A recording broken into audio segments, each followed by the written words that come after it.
Hello students, आज हम लोग क्लास 12th का फर्स्ट चैप्टर स्टार्ट करेंगे, electric charges and fields. Basically है क्या, इसको यूनिट में एक डिफाइन किया गया, यूनिट का नाम होता है इलेक्ट्रोस्टैटिक्स। आपको इलेक्ट्रोस्टैटिक्स यूनिट के अंतर्गत दो चैप्टर्स पढ़ने हैं एनसीईआरटी के, चैप्टर 1 और चैप्टर 2। बेसिकली इलेक्ट्रोस्टैटिक्स आप समझते हो, चैप्टर 1 में इलेक्ट्रिक चार्जेस एंड फील्ड्स और चैप्टर 2 में आपको पढ़ना है पोटेंशियल एंड कैपेसिटेंस। तो स्टार्ट करते हैं इलेक्ट्रोस्टैट्स।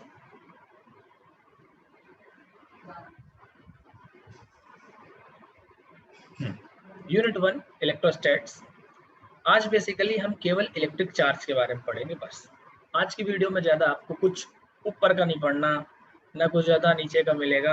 आज ज़्यादा नहीं मिलेगा आज, लेकिन बेसिक आपका पूरा क्लियर हो जाएगा। सबसे पहली बात हम बात करते हैं इलेक्ट्रोस्टैटिक्स है क्या।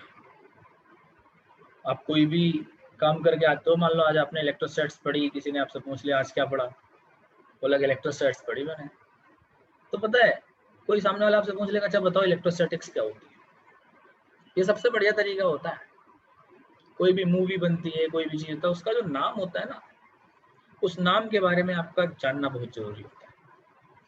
तो सबसे पहली बात करते हैं इलेक्ट्रोस्टैटिक्स। इलेक्ट्रोस्टैटिक्स को अगर मैं ब्रेक करूं, संधि विच्छेद करूं इसका, तो मैं इलेक्ट्रोस्टैटिक्स को क्या लिख सकता हूं? इलेक्ट्रोस्टैटिक्स लिखी जा सकती है इलेक्ट्रो मतलब इलेक्ट्रिसिटी और स्टैटिक्स। मतलब क्या हुआ इसका कि इलेक्ट्रिसिटी एट रेस्ट, स्टैटिक का मतलब रेस्ट, मीन जिसमें चार्ज पार्टिकल्स रेस्ट में पढ़े जाते हैं, फिजिक्स की उस ब्रांच को हम इलेक्ट्रोस्टैटिक्स कहते हैं। क्लियर? तो हम अगर इलेक्ट्रोस्टैटिक्स की डेफिनेशन सीधी सीधी बनाएं तो हम क्या बना सकते हैं? The branch of physics which deals with the study of charged particles at rest. Charge particles जिस ब्रांच में हम रेस्ट पढ़ते हैं उसको इलेक्ट्रोस्टैटिक्स कहते हैं। ये बात आप जानते हो। इस यूनिट के अंतर्गत आपको 5 टॉपिक्स पढ़ने हैं। पहला टॉपिक आपका electric charges and Coulomb's law का, दूसरा टॉपिक आपका इलेक्ट्रिक फील्ड का मिलेगा, तीसरा टॉपिक आप गॉस थ्योरम पढ़ोगे, चौथा आप इलेक्ट्रोस्टैटिक पोटेंशियल पढ़ोगे और पांचवा टॉपिक पढ़ोगे आप कैपेसिटेंस। बात समझ आ रही है? इतना चार्ज रेस्ट पे है। आगे का जितना भी है, current, electricity, magnetism, EMI, AC, वो सब इलेक्ट्रोडायनेमिक्स है, जहां पे चार्ज पार्टिकल को हम चलाते हैं। चार्ज पार्टिकल मोशन में आता है, चाहे करंट हो, चाहे मैग्नेटिज्म हो, चाहे इलेक्ट्रोमैग्नेटिक इंडक्शन हो, चाहे एसी हो, यहां तक वो पूरी इलेक्ट्रोडायनेमिक्स कहलाती है। तो आपका बेसिकली पार्ट 1 जो है वो इलेक्ट्रोस्टैट्स और इलेक्ट्रोडायनेमिक्स दो बातों पे आता है। आज हमें केवल electric charge and Coulomb's law पढ़ना है बस, इससे ज्यादा नहीं पढ़ेंगे आप। तो कूलम्स लॉ भी आज नहीं पढ़ाऊंगा इस वीडियो में, मैं केवल आपको इलेक्ट्रिक चार्ज के बारे में पढ़ाऊंगा। चार्ज क्या है? चार्ज आप बचपन से सुनते आ रहे हो, कोई भी क्रिकेट कमेंट्री सुनते हो उसमें भी चार्ज वर्ड आप सुनते हो। तो बेसिकली चार्ज है क्या? चार्ज किसी भी मटेरियल की इंट्रिंसिक प्रॉपर्टी होती है। अब आपसे बोल दिया गया कि अगर ये इंट्रिंसिक प्रॉपर्टी है, तो इंट्रिंसिक प्रॉपर्टी का तो मतलब आप सीधा सीधा समझ गए कि उसकी अंदर की प्रॉपर्टी है। अब इसके बारे में कोई ज्यादा पढ़ा ही नहीं सकता, कोई रिसर्च ही नहीं कर सकता, कोई कुछ कर ही नहीं सकता। भाई अंदर की प्रॉपर्टी है, मतलब क्या है? चार्ज एक इंट्रिंसिक प्रॉपर्टी है किसी मटेरियल की जो रिस्पॉन्सिबल होती है इलेक्ट्रोस्टैटिक फोर्सेस के लिए। देखो थोड़ी सी मैं डेफिनेशन बता रहा हूँ। Charge is something possessed bye a material objects. आप देखिए, charge is something possessed by material objects that makes it possible for them to exert electrical force and to respond electrical force। मतलब जो electrical force के लिए responsible होते हैं उनको हम चार्ज कहते हैं।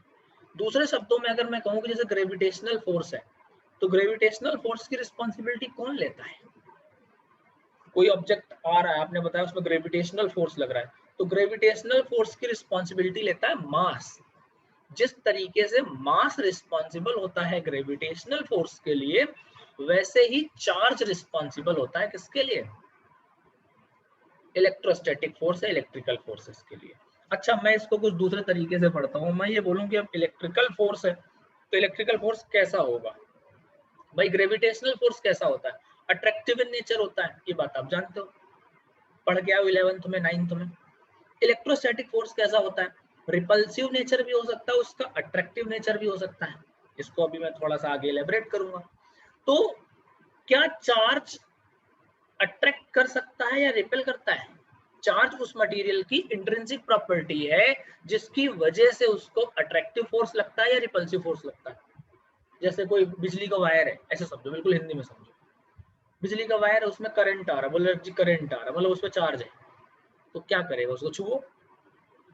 जब तुम छुओगे तो वो या तो तुमको चिपका लेगा, अट्रैक्ट कर लेगा, या तुमको दूर फेंक देगा। दो ही कंडीशन तो है। मीन या तो उसने अट्रैक्ट किया या फिर उसने रिपेल किया, इसके अलावा तो कुछ नहीं किया। अच्छा, अब तो इंडिया वाले हैं भाई, हर चीज का जुगाड़ जानते हैं। वायर में करंट ना फ्लो हो रही हो, क्या करते हैं? कपड़े सुखाते हैं खम्भों में बांध के छत पे। तो वो एक अलग बात है, फिलहाल हम चार्ज की बात करते हैं। इलेक्ट्रिक चार्ज वर्ड समझ आ गया आपको? क्या है electric charge? Intrinsic property of the material है जो रिस्पॉन्सिबल है इलेक्ट्रोस्टैटिक फोर्सेस के लिए।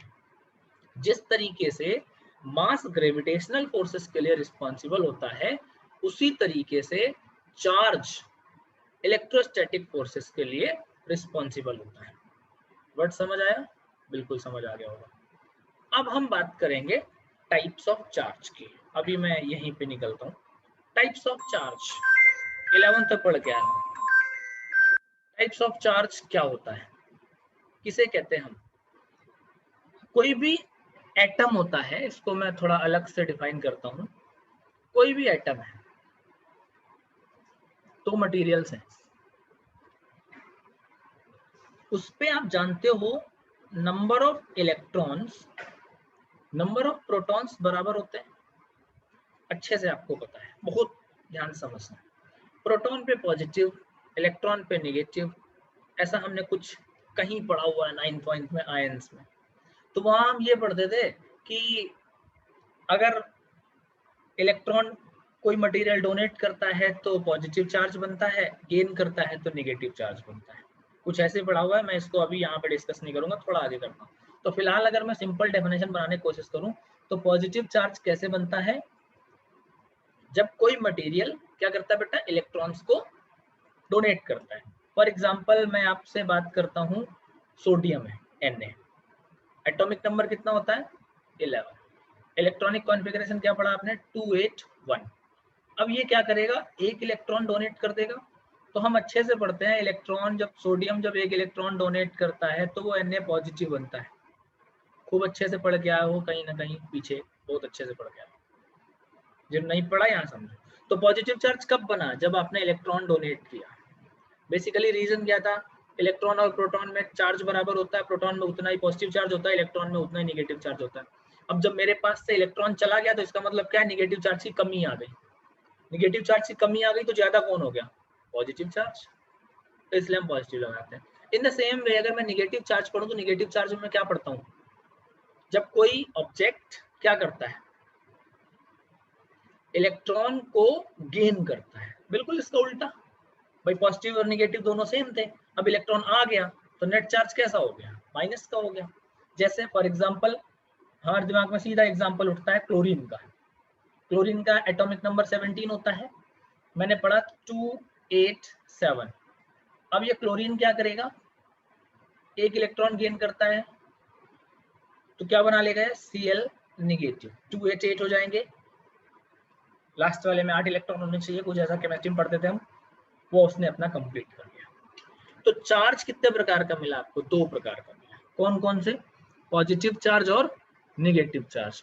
पॉजिटिव चार्ज क्या होता है, कैसे बनता है? जब कोई इलेक्ट्रॉन क्या करता है बेटा? कोई मटेरियल क्या करता है? इलेक्ट्रॉन को डोनेट करता है। नेगेटिव चार्ज कब बनता है? जब कोई ऑब्जेक्ट इलेक्ट्रॉन को गेन करता है। ठीक, unit of charge, intrinsic property थी यूनिट ऑफ चार्ज, इसकी एसआई यूनिट होती है कूलम। अच्छे से जानते हो एसआई यूनिट चार्ज की कूलम होती है। चार्ज का सिंबल क्या होता है, बताओ बताओ, चार्ज का सिंबल क्या होता है? क्यू, स्मॉल क्यू या कैपिटल क्यू। चार्ज को हम क्यू से रिप्रेजेंट करते हैं। इसकी यूनिट क्या होती है? कूलम होती है। सीजीएस सिस्टम में चार्ज की यूनिट स्टैट कूलम होती है, स्टैट कूलम या ईएसयू, इलेक्ट्रोस्टैटिक यूनिट। कंसेप्ट पे फोकस करो, ईएसयू या इलेक्ट्रोस्टैटिक यूनिट। 1 कूलम में 3 × 10⁹ ESU होते हैं। 3 × 10⁹ ESU 1 कूलम में मिलते हैं। इसका कारण है, आप इलेक्ट्रॉन के चार्ज को ESU में और कूलम में मेजर करते हो, दोनों वैल्यूज को इक्वेट करो, रिलेशनशिप आ जाएगी। इसकी एक यूनिट दूसरी होती है EMU, इलेक्ट्रोमैग्नेटिक यूनिट। मेरे साथ रटो, अब वीडियो जब देखोगे तो जिस तरीके में बोल रहा हूँ बोलने की कोशिश करो। इलेक्ट्रोमैग्नेटिक यूनिट चार्ज की, उसमें होते हैं 10 कूलम। 10 कूलम होते हैं तो ESU में क्या होगा, एक पावर और बढ़ जाएगी, तो ये कितना आ जाएगा? 3 × 10⁻10 ESU। वर्ड को यहीं पे खत्म करो। एसआई यूनिट क्या होती है चार्ज की? कूलम। बोलो क्या होती है? कूलम। सीजीएस यूनिट क्या होती है चार्ज की? स्टैट कूलम या ESU। इसकी सीजीएस में एक फ्रैंकलिन भी आप कह सकते हो, एक यूनिट वर्ड आता है फ्रैंकलिन, उसको भी कोई कोई बुक लिखता है कि चार्ज यूनिट फ्रैंकलिन भी होती है, वो सीजीएस में होती है। जिस तरीके से जूल और हर्ट्ज, न्यूटन और डाइन, ऐसे इस पे कूलम और फ्रैंकलिन या स्टैट कूलम आप कह सकते हो, या ESU कह सकते हो, या EMU कह सकते हो। इनके कन्वर्जन्स है, आप कूलम में ही ज्यादातर कन्वर्ट करते हो। तो कूलम में जब आप कन्वर्ट करते हो तो ESU मतलब इलेक्ट्रोस्टैटिक यूनिट। 1 कूलम में आपने कितनी इलेक्ट्रोस्टैटिक यूनिट पढ़ी? 3 × 10⁹ इलेक्ट्रोस्टैटिक यूनिट। EMU क्या पढ़े आपने? 10 कूलम, 3 × 10⁻10 ESU। ठीक है, तो अभी तक आपने 2 बातें पढ़ी। कौन कौन सी पढ़ी? एक पढ़ा आपने चार्ज क्या होता है, दूसरा पढ़ा आपने टाइप्स ऑफ चार्ज क्या होता है। अब कुछ चीजें हैं जो आपको बिल्कुल समझनी है। मैं थोड़े से कुछ पार्टिकल्स की बात करता हूँ, यहाँ पे मैं चीजें डिस्कस करूंगा। एक एटम के अंदर, एटम की बात करते हैं। एटम में 3 चीजें होती हैं, इलेक्ट्रॉन, प्रोटॉन, न्यूट्रॉन। बड़ी पुरानी कहानी है यार, कहाँ लेके बैठ गया। अच्छे से जानते हो कि एटम के सेंटर पे न्यूक्लियस होता है, न्यूक्लियस के अंदर प्रोटॉन और न्यूट्रॉन होते हैं, इलेक्ट्रॉन चक्कर काटते रहते हैं। बिल्कुल देसी भाषा समझो। अब मैं यहाँ पे पढ़ाऊंगा पीछे वाली चीज जो बता दिया। अब ये मान लो प्रोटॉन और न्यूट्रॉन, देखो सेंटर पे न्यूक्लियस के अंदर बैठे हुए, चक्कर कौन काट रहा है? इलेक्ट्रॉन्स। बड़े हिंदी में समझो, ये एक एटम की बात है। अब 2 एटम्स हैं ए और बी, उनकी हो गई आपस में लड़ाई। हिंदी हिंदी बिल्कुल। अब यहाँ पे प्रोटॉन और न्यूट्रॉन उसके सेंटर पे है, इलेक्ट्रॉन बाहर चक्कर काट रहे हैं। इसके साथ भी तो यही होगा, प्रोटॉन और न्यूट्रॉन इसके सेंटर पे होंगे, इलेक्ट्रॉन चक्कर काट रहे होंगे। अब इनकी लड़ाई होगी। अगर 2 घरों की लड़ाई होती है गली मोहल्ले में, तो लड़ने कौन जाता है? जो बाहर बैठा होता है, मतलब जो बाहर निकल रहा होता है। लड़ता तो वही है ना। अब घर में नई बहू आई है बेचारी, घर के आंगन में बैठी है, प्रोटॉन न्यूट्रॉन क्या है? भाभी, चाची, मम्मी, दादी हैं। वो घर के अंदर चाचा, पापा, ताऊ, भैया कौन है? जो बाहर बैठे हैं। अब लड़ाई होगी तो चाचा ताऊ जो जाएंगे लड़ने, या भाभी मौसी जाएंगी। तो वही सेम सिचुएशन, बाहर कौन निकला? इलेक्ट्रॉन। ए से इलेक्ट्रॉन भी निकला, बी से इलेक्ट्रॉन भी निकला, लड़ाई हो गई, कहीं ना कहीं ट्रांसफर हो गए। अगर ये कहीं ना कहीं ट्रांसफर हो गए तो ट्रांसफर में केवल 2 ही चीजें होती हैं, या तो कहीं से कोई आता है या जाता है। तो समझो, ए से अगर मान लो बी पे इलेक्ट्रॉन चला गया तो क्या होगा? ए ने दिया इलेक्ट्रॉन को, तो ए पे कैसा आया? Net positive charge. बी ने लिया इलेक्ट्रॉन को, तो बी पे कैसा आया? Net negative charge. ये कुछ पार्टिकल्स हैं, आपको यहाँ पे समझना पड़ेगा। ये बेटा यहाँ पे समझना पड़ेगा। इलेक्ट्रॉन, इलेक्ट्रॉन का चार्ज कितना होता है? माइनस का 1.6 × 10⁻19 कूलम। निगेटिव चार्ज इलेक्ट्रॉन का इतना होता है। प्रोटॉन का इतना ही पॉजिटिव होता है। तो आप प्रोटॉन का क्या पढ़ते हो? प्लस का 1.6 × 10⁻19 कूलम। ऐसा हमने पढ़ा है कि एटम के अंदर जितने नंबर ऑफ इलेक्ट्रॉन्स होते हैं उतने ही नंबर ऑफ प्रोटॉन्स होते हैं, ये हमने पढ़ा है। जितने नंबर ऑफ इलेक्ट्रॉन्स हैं उतने ही नंबर ऑफ प्रोटॉन्स होते हैं। एक एटम क्या इलेक्ट्रिकली तो न्यूट्रल है ना भाई। एक पिताजी हैं, उनके 2 बच्चे हैं, एक 500 रुपए कमा के लाता, दूसरा 500 खर्च कर देता, तो पिताजी पे क्या बचा? अगर पिताजी एटम है, एटम के अंदर 3 पार्टिकल तुमने बोले, इलेक्ट्रॉन, प्रोटॉन, न्यूट्रॉन। इलेक्ट्रॉन मान लो निगेटिव है, प्रोटॉन पॉजिटिव है, और न्यूट्रॉन के पास देखो न्यूट्रल चार्ज है, 0 चार्ज। मैं भी इन तीनों की बात करता हूँ। न्यूट्रॉन के पास 0 चार्ज है। अब हुआ ये कि उन पिताजी का एक बच्चा तो 500 कमा के ला रहा है प्लस का, दूसरा बच्चा 500 खर्च कर रहा है, तीसरा ना ले रहा है ना दे रहा है, तो पिताजी पे क्या है? पिताजी तो इलेक्ट्रिकली न्यूट्रल बैठे हैं ना। सेम एटम है, इलेक्ट्रिकली न्यूट्रल होता है। अब अगर उससे इलेक्ट्रॉन गया तो उसका नेगेटिव कम हो गया, इलेक्ट्रॉन आया तो उस पर नेगेटिव ज्यादा हो गया। ठीक, ये इनके मासेस हैं। इलेक्ट्रॉन का मास 9.1 इंटू 10⁻31 kg, प्रोटॉन का मास 1.67 इंटू 10⁻27 kg, न्यूट्रॉन का 1.675 इंटू 10⁻27 kg। एक आपको पढ़ना होगा अल्फा पार्टिकल। अल्फा पार्टिकल जो होता है ये हीलियम न्यूक्लियस के इक्विवेलेंट होता है। मैं यहाँ पे थोड़ा सा इसको इलेबोरेट करूंगा। हीलियम न्यूक्लियस 2He4 के इक्विवेलेंट होता है। अब 2He4 मतलब एटॉमिक नंबर 2 मास नंबर 4, जानते हो हाइड्रोजन के बाद हीलियम ही आता है पीरियोडिक टेबल में। इसका जो चार्ज होगा अल्फा पार्टिकल का वो प्रोटॉन के चार्ज का डबल होगा, और जो मास होगा अल्फा पार्टिकल का वो प्रोटॉन के मास का 4 टाइम्स होगा। आपको रटना ये है कि अल्फा पार्टिकल हीलियम न्यूक्लियस होता है। अल्फा पार्टिकल कौन होता है? हीलियम न्यूक्लियस होता है। बोलो कौन होता है? हीलियम न्यूक्लियस होता है। तो अल्फा पार्टिकल आपका हीलियम न्यूक्लियस, और हीलियम के बारे में जानते हो 2He4, charge is 2 times of proton और मास 4 times of mass of proton. देखो क्या कैलकुलेट करके वही लिखा हुआ है क्या? तो अगर मैं प्रोटॉन के चार्ज का डबल करूं तो क्यू अल्फा मुझे मिलता है 2 इंटू 1.6 इंटू 10⁻19, कितना आएगा? 3.2 इंटू 10⁻19 कूलम। बिल्कुल सही बात है, हकीकत बात है। अब मैं इसके मास को अगर देखता हूं तो 4 इंटू मास ऑफ प्रोटॉन है, तो 4 इंटू मास ऑफ प्रोटॉन कहाँ लिखा है भाई? अच्छा ये लिखा, मिल गया, यही था। 1.67 इंटू 10⁻27, करो मल्टीप्लाई, 4 7 जा 28, 4 6 जा 24 और 2 26, 6.68 इंटू 10⁻27 kg। सही लिखा हुआ बिल्कुल भाई, कैलकुलेशन के बाद इसको हमने वेरीफाई भी कर दिया। तो आपको हीलियम न्यूक्लियस रटना नहीं है। हीलियम मतलब अल्फा पार्टिकल, अल्फा पार्टिकल कौन होता है बेटा? हीलियम न्यूक्लियस होता है। दूसरा आपको पढ़ना है beta particle. Beta particle basically ये फास्ट मूविंग इलेक्ट्रॉन होता है, -1 बीटा 0 वैसे इसको बोलते हैं। ये फास्ट मूविंग इलेक्ट्रॉन होता है, तो इसका जो चार्ज होगा वो तो इलेक्ट्रॉन के चार्ज के बराबर होगा, बहुत ही हल्का होता है, 1/2000 times of mass of proton.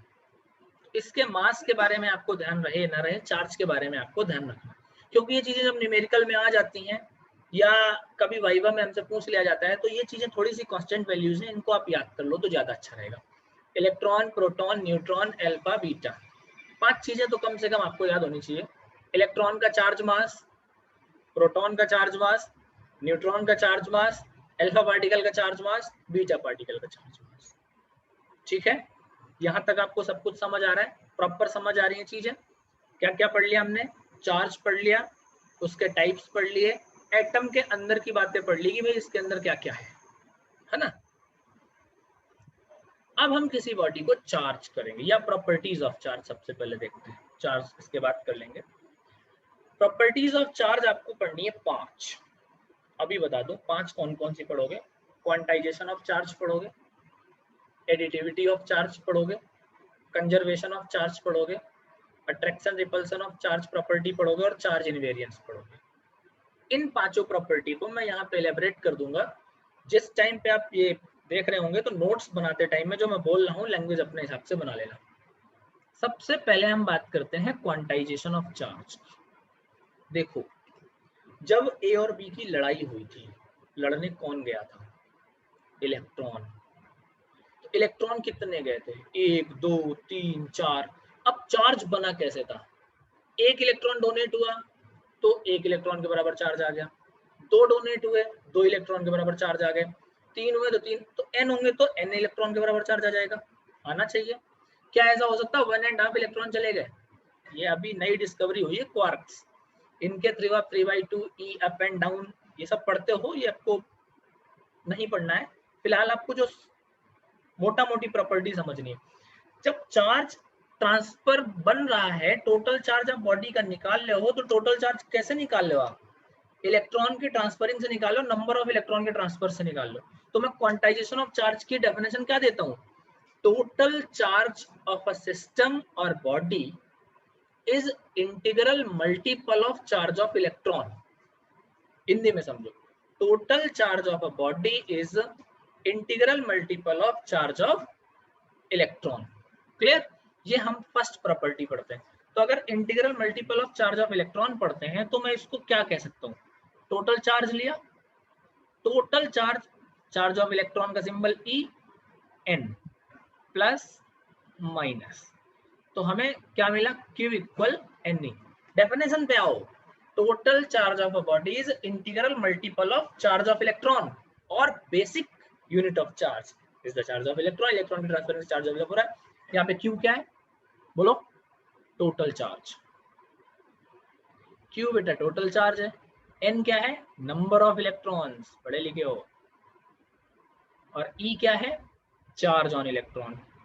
तो इलेक्ट्रॉन पे चार्ज कितना होता है, माइनस का 1.6 into 10⁻⁻19 coulomb. Quantization of charge की डेफिनेशन समझ आ रही?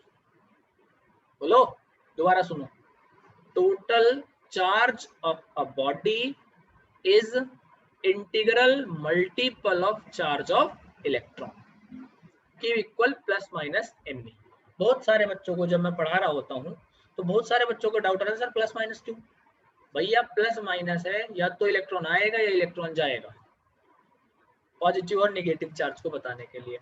जैसे कई बार बिल्कुल बेसिक, अगर तो मैं क्वेश्चन इस प्रॉपर्टी का उठा लूं, बेसिक फंडामेंटल क्वेश्चन कि 1 कूलम ऑफ चार्ज में कितने इलेक्ट्रॉन निकलेंगे, तो क्यू आपने कितना लिया 1 कूलम, नंबर ऑफ इलेक्ट्रॉन्स चाहिए, ई इक्वल आपको पता है -1.6 10⁻⁻19 कूलम, एन इक्वल क्या निकाल लिया आपने, क्यू बाई ई, कितना आया 1/1.6 10⁻⁻19।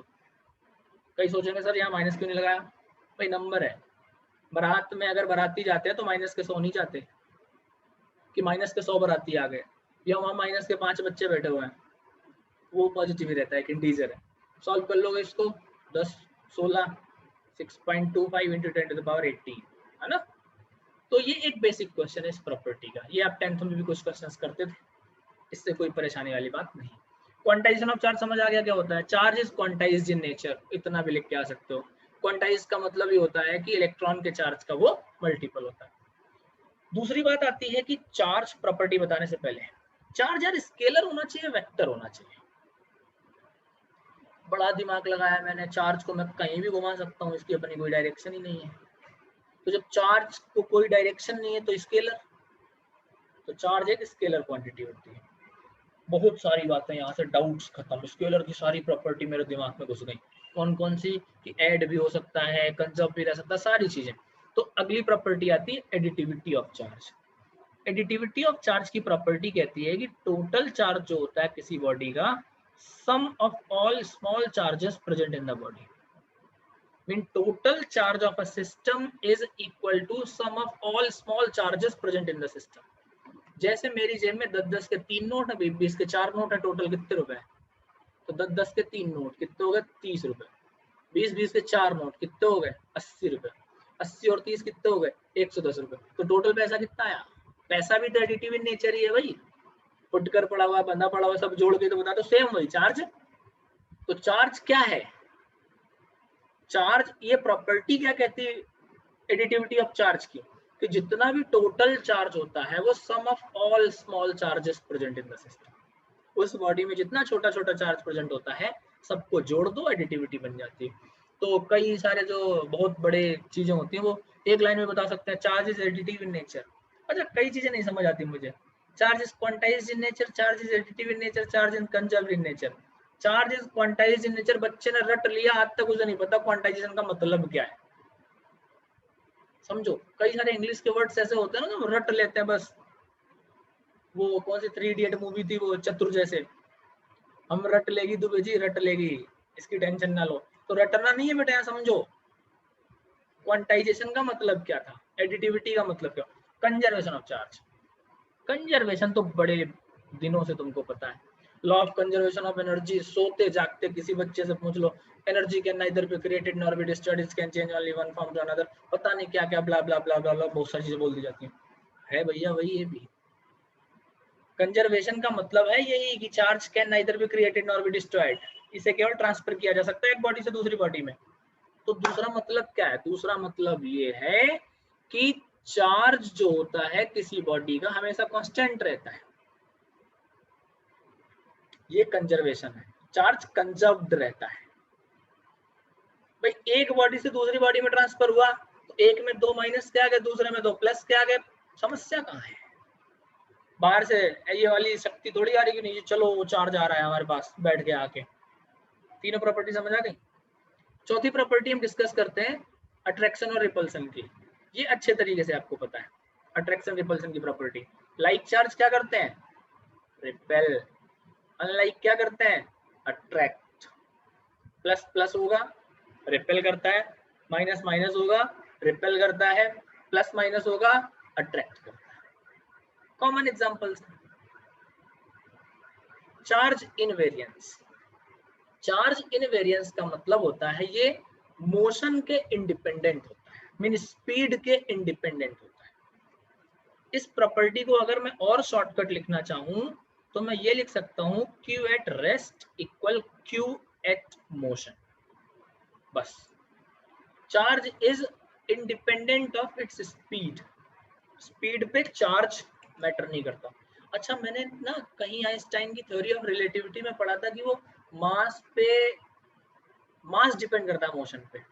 वो एक कौन सा पढ़ना था मैं भूल गया, जरा बताना। m equal m naught upon under root 1 minus v square by c square, ध्यान से आया, अरे पढ़े लिखो यार। तो मोशन पे मास डिपेंड करता है, मास कम ज्यादा हो जाता है मोशन पे, एक प्रॉपर्टी है। लेकिन चार्ज इनवेरिएंट है, मोशन वेरिएंट है वो मास, लेकिन चार्ज नहीं है। चार्ज मोशन के इंडिपेंडेंट है, मतलब चार्ज इनवेरियंस की प्रॉपर्टी यही कहती है कि जितना चार्ज रेस्ट पे होगा उतना ही मोशन पे होगा। चार्ज ऑफ इलेक्ट्रॉन में का बैठ, ये इलेक्ट्रॉन का चार्ज बैठा हुआ है मेरे पास, मेरे सामने बैठा हुआ, जितना चार्ज मैंने काउंट किया, अब मैंने उसको दौड़ा दिया, मैंने कहा भागो बेटा। जब वो भाग रहा है तब भी मैंने उसको चार्ज देखा, मुझे उतना ही मिला, कम नहीं मिला ना ज्यादा मिला, ये तो जानते हो इस बात को। तो ये 5 प्रॉपर्टी आपने पढ़ी, कौन कौन सी पढ़ी, अच्छा बताओ फटाफट। Quantization of charge, additivity of charge, conservation of charge, attraction repulsion property of charge और चार्ज इनवेरियंस। पांचों समझ आ गई, पांचों की डेफिनेशन आप लिख सकते हो, आराम से लिख लेना, कोई प्रॉब्लम नहीं आएगी। अब हम बॉडी को चार्ज करेंगे, कैसे चार्ज करते हैं चीजें समझने की कोशिश करो।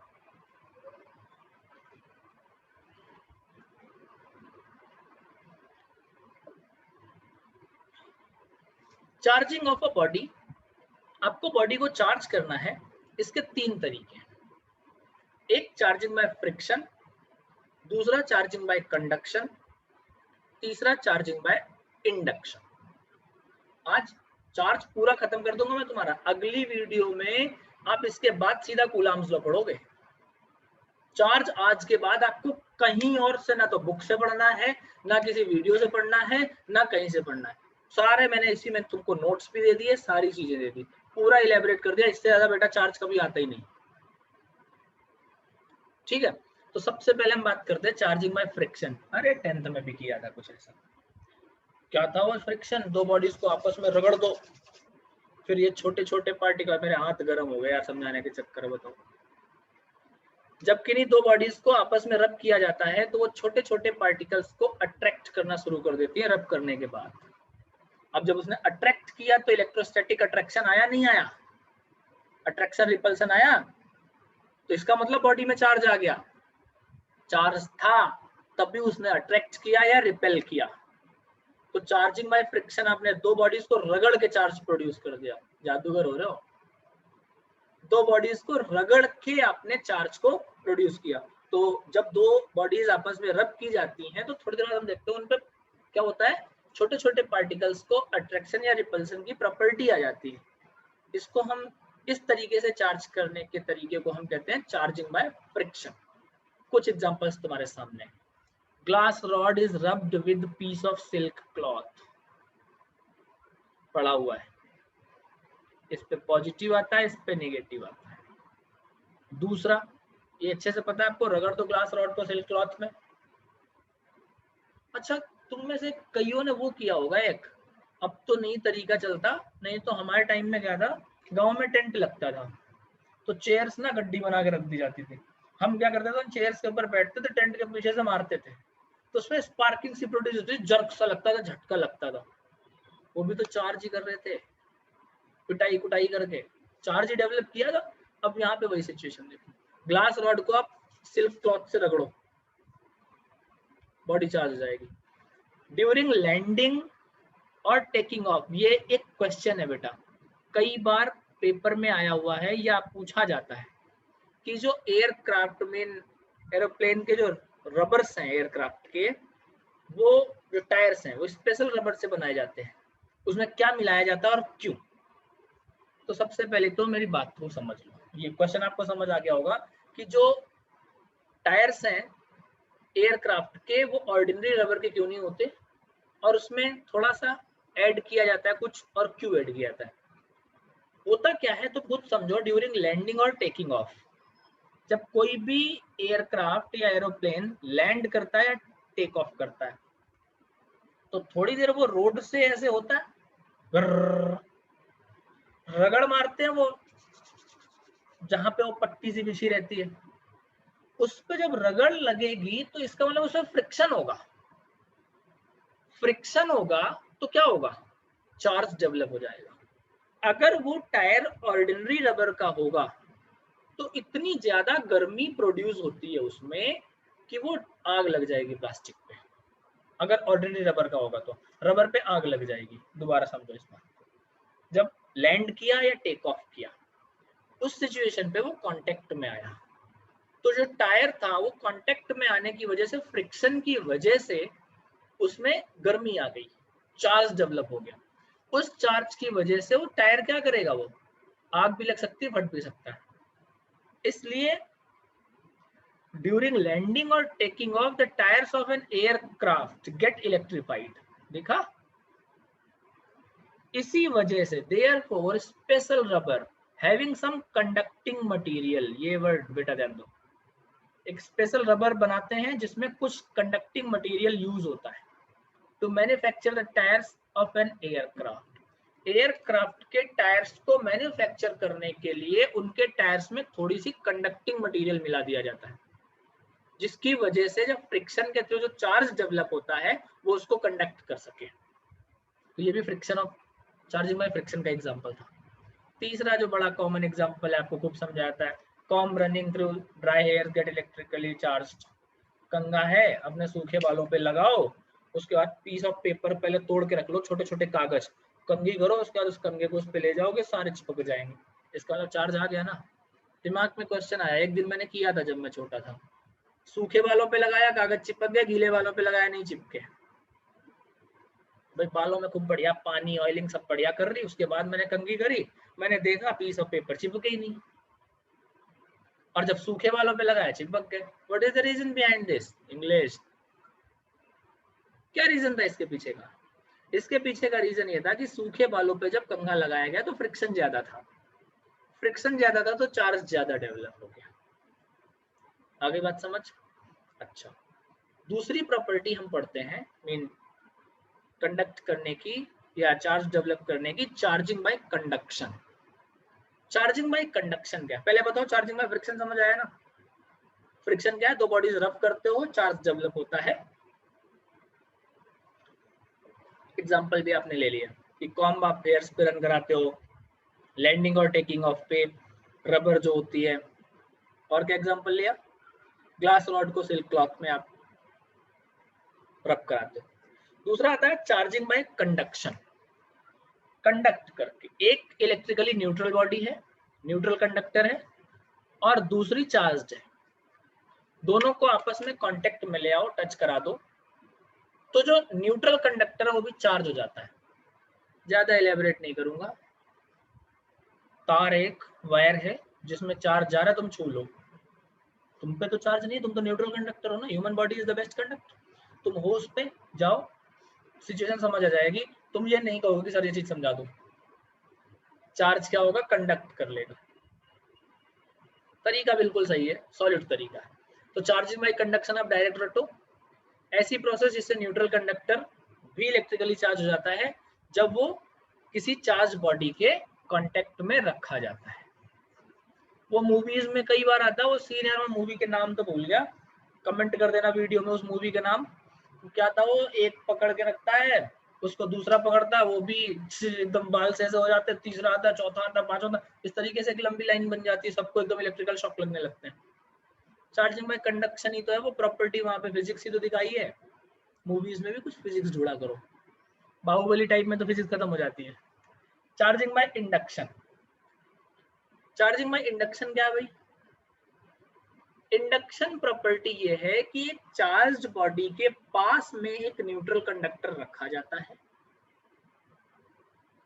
जिसकी वजह से वो न्यूट्रल कंडक्टर चार्ज हो जाता है। इस बार टच नहीं कराना, पास में रखना है, पास में रखो और वो चार्ज हो जाए। कहानी सुनो, मान लो तुम्हारा कोई फ्रेंड है जो दुकानदार है, शॉपकीपर है, तुम उससे रोज मिलने जाते हो, शाम को 7 से 9 तुम बैठने जाते हो, वो अपना दुकान का काम करता रहता है, तुम बैठते रहते हो। कस्टमर आता है, वो सामान दे देता है और सामान देने के बाद तुमसे बातें करने लगता है। ना तो वो तुम्हें डिस्टर्ब करता है ना तुम उसे डिस्टर्ब करते हो। ऐसा पॉसिबल है? तुमने देखा होगा दुकानों में एक की दुकान होती है, एक तो बैठे रहते हैं। मान लो मेरा ही कोई दोस्त है, मैं उसके पास लगातार 1 महीने गया, 1 महीने में बैठा, शाम को 7 बजे जाता था, 9 बजे मैं आ जाता था। उससे मैं कुछ नहीं बोल रहा, वो भी मेरे से, जब कस्टमर आ जाते हैं तो ना हम बोलते ना वो बाकी अपना घर परिवार की बातें करते रहते हैं। 1 महीने बाद क्या होगा? 1 महीने बाद मुझे आटा, दाल, चावल, चीनी, चाय पत्ती, तेल, इन सब के भाव जरूर पता चल जाएंगे। या मैं जिस दुकान पे जाता था, परचून की दुकान पे जाऊंगा तो वो, जहां कहीं पे जाऊंगा मुझे उसके भाव जरूर पता चल जाएंगे। क्यों? क्योंकि वो जब कस्टमर्स को देता था तो मैं सुन लेता था, अच्छा चीनी ये रेट है, चाय पत्ती ये रेट है। सिचुएशन, वो एक चार्ज बॉडी थी, मैं इलेक्ट्रिकली न्यूट्रल कंडक्टर था। हमने टच तो नहीं करा ना, मैंने पूछा हाँ भाई कॉलर पकड़े बता भाई चीनी क्या रेट है, चाय पत्ती क्या रेट, ये तो पूछा नहीं मैंने। फिर कैसे आया? उसकी प्रॉपर्टी आ गई, मतलब मैं सुनता रहा, मुझे समझ आ गई। सेम वही सिचुएशन है चार्जिंग बाय इंडक्शन। ऐसी प्रोसेस जिससे कोई न्यूट्रल कंडक्टर भी इलेक्ट्रिकली चार्ज हो जाता है। इसमें मैं आपको एक स्टेप लूंगा, जो कोई एक न्यूट्रल कंडक्टर है, मैं चार्ज करके दिखाऊंगा किस तरीके से चार्ज होता है। देखो ध्यान दो, मान लो ये कोई एक न्यूट्रल बॉडी है, ये इंसुलेटिंग स्टैंड है, यहाँ पे मैंने रख दिया। एक कोई ये बॉडी है, न्यूट्रल बॉडी है, ठीक है। कैसी बॉडी है ये? न्यूट्रल बॉडी है। हमें इसको चार्ज करना है, पहले स्टेप पे हम ले आए। अच्छा, 2 बातें समझो बिल्कुल क्लियर, इसके अंदर क्या होगा, चार्ज होगा। कौन कौन से चार्ज होंगे? पॉजिटिव और निगेटिव चार्ज। कैसा होगा? इक्वल अमाउंट में होगा। कुछ पॉजिटिव चार्ज होगा, कुछ निगेटिव चार्ज होगा। बिल्कुल सही बात है, कोई परेशान नहीं होना, बिल्कुल आराम से समझाऊंगा, बहुत ध्यान से समझ लेना। हुआ ये, दूसरे स्टेप पे, स्टेप 2 लिख दो, चलो। दूसरे स्टेप पे इस बॉडी के पास मैं एक चार्ज बॉडी ले गया, टच नहीं कराई बेटा, कहानी समझो। चार्ज बॉडी ले गया, ये देखो, चाहे पॉजिटिव चार्ज रॉड ले जाओ चाहे निगेटिव चार्ज ले जाओ, कोई समस्या नहीं। पॉजिटिवली चार्ज एक रॉड ले गया, हुआ क्या होगा? हुआ ये होगा कि बॉडी में इक्वल अमाउंट में पॉजिटिव और नेगेटिव चार्ज था। ये बात तुम मानते हो था? बिल्कुल था। जब मैं बॉडी के एक साइड में पॉजिटिव चार्ज दिखाने ले गया, केवल होता है ना वो नेता आते हैं चुनाव में भाषण देकर चला, हम ये करा देंगे तुम्हारे लिए, हम ये करा देंगे, हम पब्लिक जाके वोट दे आती है, बाद में तो नो कमेंट अबाउट पॉलिटिक्स। अच्छा, यहाँ पे क्या हुआ, इसका जो निगेटिव चार्ज होगा वो इसके पास आ जाएगा, चलो चलो चलो, अरे पॉजिटिव चार्ज आया, तो पॉजिटिव के पास निगेटिव वाला तो भागने लगा, उसको लगेगा यार चलो शायद ये टच करा दे, लेकिन कुछ अट्रैक्टिव पावर थे उसके अंदर। तो हुआ ये स्टेप 3 में, स्टेप 3 में हमने ये देखा कि ये जो बॉडी है इसका जितना भी निगेटिव चार्ज है वो प्लस वाले के पास आ जाएगा,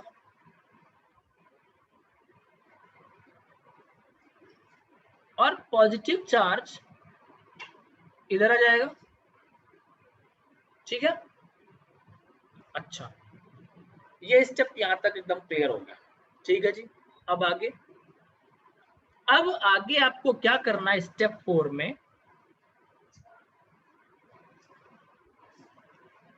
स्टेप 4 में आप क्या करो, इसी बॉडी को लगी रहने दो, भी इसके पास है पॉजिटिव वाला, यहां निगेटिव था, मैंने इस वाले साइड को अर्थिंग से कनेक्ट कर दिया। अर्थिंग का मतलब आप जानते हो, वहां पे टोटल चार्ज जो होता है वो अर्थ पे चला जाता है, चाहे इलेक्ट्रॉन अर्थ से भेजने पड़े या इलेक्ट्रॉन अर्थ पे लाने पड़े। तो जितना भी पॉजिटिव चार्ज है वो सारा कहाँ चला गया, आपका अर्थिंग में चला गया। हम भी बड़े चालू। स्टेप 5 में मैंने क्या किया, बॉडी को हटाया और अर्थिंग को हटाया, दोनों हटा दो, क्या होगा, या या आप ऐसे करो, अर्थिंग हटाओ, बॉडी लगी रहने दो, तो निगेटिव चार्ज यहाँ बच गया, पॉजिटिव ले गए। अब निगेटिव वाले बदल सोच रहे होंगे, अरे अच्छा हुआ हम इधर आ गए, वहां तो भूकंप आ गया था सारे अंदर। स्टेप 6 में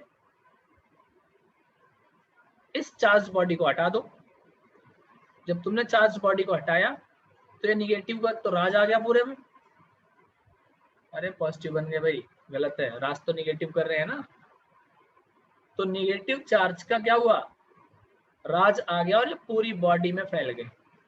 तो ये देखो, आप लेके कैसी बॉडी चले थे, न्यूट्रल कंडक्टर।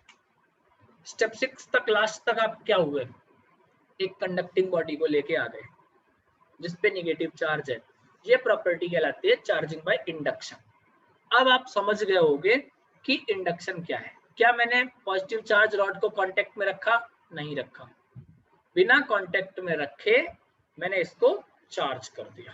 ठीक, तो आप बॉडी को कितने तरीके से चार्ज करते हो, 3 तरीके से, फ्रिक्शन, कंडक्शन, इंडक्शन। अच्छा, इसी में ये तो मैं फॉर सिंगल बॉडी कर रहा था, मान लो मुझे कोई कह दे कि चलो सर डबल बॉडी करके दिखाओ, 2 बॉडीज कांटेक्ट में है, अनचार्ज दोनों रखी हुई हैं, उनको भी आपको चार्ज करनी है, तो फॉर 2 बॉडी सिस्टम अगर मैं करूं, तो 2 बॉडी सिस्टम में मैं क्या करूंगा, देखो ये 2 बॉडीज ले लो, मैं तुमको ऐसे सिंपल भाषा में समझा दे रहा हूँ, एक ये बॉडी है और एक ये बॉडी है, ए और बी। इस बार आपको क्या करना है, दोनों बॉडीज में चार्ज लाना है, तो सबसे सही तरीका है एक रॉड को ले आओ, एक बॉडी के पास रखो, ये स्टेप 1। एक बॉडी के पास आप रॉड लाए, तो ये आपकी पहली बॉडी, दूसरी बॉडी ये आपने कांटेक्ट में रख दी, ये एक, ये दूसरी। जब मैं इसके पास पॉजिटिवली रॉड लाया तो क्या होगा, इस बॉडी के पास तो निगेटिव आ जाएगा दोनों का, इस बॉडी के पास दोनों का पॉजिटिव आ जाएगा, बॉडी ए बॉडी बी। ज्यादा नहीं समझा रहा मैं, बिल्कुल देसी भाषा बता रहा हूँ। तीसरे स्टेप पे क्या होगा, दूसरी वाली बॉडी को आप अर्थिंग से लगा दो, या ना अर्थिंग से लगाओ, रॉड हटा दो, दोनों बॉडीज हटा दो, थोड़ा दूर दूर कर दो, अर्थिंग से ना लगाओ, थोड़ा दूर दूर कर दो, बस नहीं लगाओ, इतना लंबा प्रोसेस ही मत करो। मतलब ये चार्ज बॉडी तो अभी रखी, ये एक तरीका लिया और दूसरा ये लिया, इतनी डिस्टेंस बढ़ा ली। इसके पास कैसा चार्ज था, माइनस का, इसके पास कैसा था, प्लस का। अब आप क्या करो, अब आपको क्या करना है, तरीका कंसेप्ट समझो। अब बॉडी हटाओ, कौन सी, ये वाली जो दूसरी लाए थे आप, चार्ज रॉड जिसको बोलते हैं। रॉड अगर मैं हटाऊंगा, ये ए था, ये बी था, रॉड को हटाने पर दोनों पास पास रखेंगे तो ये माइनस वाला इधर आ जाएगा, एक दूसरे से टुकड़ा रोएंगे कि अरे भैया हमने रॉड पे भरोसा किया और रॉड तो भाग गई। तो ये दोनों, वो होती है ना सास बहू में, सास और बहू अगर मौका मिल जाए तो पड़ोसन से एक दूसरे की बुराई जरूर करती हैं, वो सिचुएशन। यहाँ पे निगेटिव आ गया, यहाँ पे पॉजिटिव आ गया, एक दूसरे की दीवार पे खड़े होके एक दूसरे की बुराई कर रहे हैं। मैंने रॉड पे बड़ा भरोसा करा, रॉड ही भाग गई, चलो यार अब अपने अपने घर में आराम से रहते हैं। तो इनको अपने अपने घर में रख लो, निगेटिव को इस घर पे रख दो, पॉजिटिव को इस घर पे रख दो। हम नहीं रख रहे, अपने अपने घर में आराम से रहने लगी। ए और बी जो बॉडीज थी, देखो टू बॉडी सिस्टम आपने ऐसे चार्ज करना है, ठीक है। तो अब सिंगल बॉडी को भी आपने चार्ज कर दिया, डबल न्यूट्रल बॉडीज को भी चार्ज कर दिया, मजा आ गया यार तुम्हारा। तो सिंगल को भी चार्ज कर दिया, सिंगल बॉडी में दुकानदार ले लिया, डबल बॉडी में सास बहू ले ली। क्लियर? तो तीन तरीके से आप चार्ज करते हो, कौन कौन से? Charging by friction, charging by conduction, charging by induction. बेटा आप 2 मिनट का एक टॉपिक और है, आपको चार्ज का, अच्छा इनका स्क्रीनशॉट लेते रहना, हर उसका वीडियो पॉज करके स्क्रीनशॉट ले लिया करना, तुम्हारे पे नोट्स हो गए पूरे चार्ज के। अभी भी कह रहा हूँ आपको, किसी भी अब किताब की जरूरत नहीं है, किसी और वीडियो की जरूरत नहीं है, आप इतना देखो, एक बार अपने नोट्स बनाओ, एग्जाम टाइम में उन्हीं नोट्स को पढ़ के चले जाना बस। आज बेसिक पढ़ाया है मैंने, कोई एक्स्ट्रा नहीं पढ़ाया, कोई भी न्यूमेरिकल नहीं बताया, वो एक बेसिक न्यूमेरिकल लिया था बस, कोई क्वेश्चनिंग नहीं करी आज आपसे मैंने कोई। और अगर मैं कंसेप्चुअल क्वेश्चन बनाऊंगा तो यहाँ से तुम बता दोगे। जैसे एक कंसेप्चुअल क्वेश्चन मेरे माइंड में आता है कि बर्ड्स हैं, पक्षी वायर्स पे बैठे होते हैं, इलेक्ट्रिक कंडक्टिंग वायर्स पे जिसपे करंट जारी होती है, उनको करंट नहीं लगता। एक बार मैंने ऐसे पूछ लिया कि भाई human body get petal shock और बर्ड्स को क्यों नहीं लगता? तो एक बच्चा पता है क्या कहता है, सर उनके ना पंजों पे ना पत्थर होता है, वो पत्थर पे वहां पे आके उनको करंट महसूस नहीं होता। अब बताओ यार सिचुएशन, अब मैं क्या करता, उसको मैं क्या बताता। अर्थ फेस का कॉन्सेप्ट है, वहां पे पॉजिटिव और नेगेटिव दोनों नहीं मिल पाते, एक ही वायर को छूता है जिसकी वजह से उसको पेटल शॉक नहीं लगता। कभी कभी आपने देखा होगा तुम्हारे घर के सामने बंदर भी एक तार से उछलते हुए चले जाते हैं, उनको भी नहीं होता। लेकिन वो कई सारी वीडियोस आती है ना कि ये अंडर ट्रेन्ड पर्सन्स के बीच में हुआ, तुम कभी ऐसा मत करना। चार्ज का डिस्ट्रीब्यूशन तीन तरीके से, linear charge distribution, surface charge distribution, volume charge distribution. ये आपको समझना है, ये फॉर्मूला है, डायरेक्ट आप याद भी कर सकते हो, डेफिनेशन एक एक लाइन में भी है। लीनियर चार्ज डिस्ट्रीब्यूशन, या डिस्ट्रीब्यूशन को या डेंसिटी को, मतलब charge distributed over per unit length, per unit length पे जितना चार्ज डिस्ट्रीब्यूट होता है उसको हम कहते हैं linear charge density. Lambda equal q by l, तो यूनिट एल को 1 कर दो तो q equal lambda, unit of lambda क्या आ जाएगा बताओ, coulomb per metre. Surface charge density, charge distributed over per unit area, per unit area में क्यों लगा रहा हूँ, एरिया 1 कर दो, क्यू इक्वल ए आ जाएगा, सॉरी क्यू इक्वल सिग्मा आ जाएगा, इसे सिग्मा से रिप्रेजेंट करते हैं। तो यूनिट ऑफ सिग्मा आपको क्या मिलेगी, coulomb per metre square. Volume charge density, volume charge density को रो से रिप्रेजेंट करते हैं, डेफिनेशन खुद बताओ, charge distributed over per unit volume, coulomb per metre cube. तीनों दोबारा समझो, linear charge density, surface charge density, volume charge density. Linear charge density क्या, lambda equal q by l, length को 1 कर दो, q equal lambda, unit length पे जितना charge distribute होता है। यूनिट एरिया पे मतलब charge upon length, linear charge density, charge upon area, surface charge density, charge upon volume, volume charge density. इनकी यूनिट्स आपने लगा ली, यूनिट ऑफ लैम्डा आपने लिया coulomb per metre, unit of sigma लिया कूलम पर मीटर स्क्वायर, और unit of rho लिया coulomb per metre cube. ये है बेटा चार्ज का बेसिक। अगली क्लास आपकी स्टार्ट होती है कूलम्स लॉ से। इस वीडियो पे मैं केवल चार्ज के बारे में ही आपको डिस्कस करूंगा, पूरा डिस्कस किया मैंने चार्ज के बारे में। 2 मिनट में जल्दी से चार्ज को रिवाइज कर लेते हैं कि हमने आज पढ़ा क्या क्या। चार्ज पढ़ा, टाइप्स पढ़े, प्रॉपर्टीज पढ़ी, चार्ज को प्रोड्यूस कैसे करते वो पढ़ा, चार्ज को डिस्ट्रीब्यूट कैसे करते वो पढ़ा। कोई किसी पॉइंट पे अगर डाउट आए आप वीडियो के नीचे कमेंट कर सकते हो, सीधा कमेंट में आप लिख देना कि सर इस चीज को एलेबरेट कर दो, तो मैं जब अगली वीडियो अपलोड करूंगा तो उस चीज को एलेबरेट कर दूंगा। कोई भी क्वेश्चन अगर आपके माइंड में आता है आप उसको भी वीडियो के नीचे अपलोड कर देना, सीधा आप कमेंट में डाल दो कि सर ये क्वेश्चन मुझे समझ नहीं आया, समझा दो। ठीक है, आज की क्लास में इतना ही। कोई भी डाउट है मैं बता चुका आपको अब किस तरीके से करना है, इसको पढ़ लेना, किसी भी बुक, किसी भी ट्यूटर, किसी भी चीज की नीड नहीं होगी। एक काम जरूर करना, जब आप वीडियो पढ़ रहे हो या देख रहे हो तो नोट्स अपने आप बनाना, मतलब देख देख के नोट्स जरूर अपनी कॉपी में सारे मेंटेन कर लेना इस पॉइंट के। ठीक है, इससे आपको हेल्प मिलेगी जब आप आगे पढ़ रहे हो। Okay, thank you.